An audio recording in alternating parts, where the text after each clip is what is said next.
The Abbey was founded, we began in 1982, so that is 38 years ago. We have been concentrating on making the Abbey a spiritual center. So our concentration, really our apostolate, receiving people who want to go on retreat. And the reason for that also is because the place is really nice. There is much solitude here, much silence, and we don't hear much noise inside. And so the people who come here are really able to reflect, they're able to pray, and they're also able to relax because, when we need to try to commune with God, it is always something that is total. It's not just the spirit, but also the body. Many people have come through the years, and especially during weekends, there are many people who come here and they go to the church, they pray. Well, we are also very lucky because we got special people to help us build a beautiful monastery. The original architect of the monastery is Leandro Locsin himself.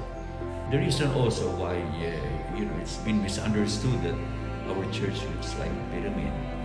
Actually, it's not a pyramid. It represents the tent of the Transfiguration. So all these years, people who come here have also increased very much.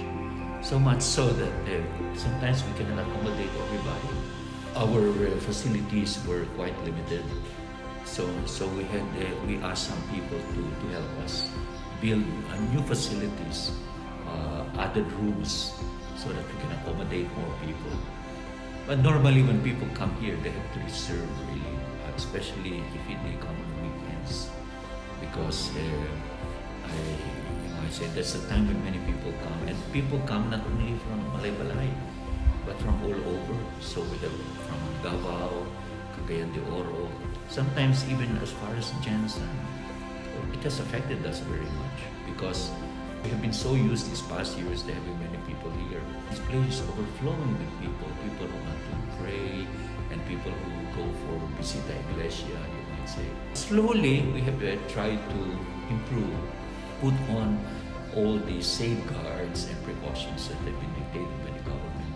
Instead of just having one mass, now we have two masses to divide the people by force.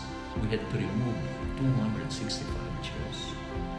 Just to be sure that there is really a 1 meter apart by the side and by the front. Since people are beginning to come, so we have instituted things like placing alcohol in the entrances and also the foot bath, so which are required and which is really good because it's really a gathering of massive people. Our church is always kept very clean because we have at least 2 people in charge there permanently the whole day. One of the things that we began to do is also wiping the chairs with disinfectant. We always keep the church very clean the whole day. So I guess cleanliness is also one way of making sure that people are not infected when they come. Now our mode of support, the main one is really the production of our coffee. So we produce this Monks blend, and the coffee has been there. The factory has been there since 1990, so it's really quite a long time. We need to find a way to support the monastery also. Of course, we also have a gift shop, or they come for retreat. Then afterwards, they go to our gift shop. They buy things there, medals of Saint Benedict and some products of the monastery, especially the coffee. And then we also have a coffee shop.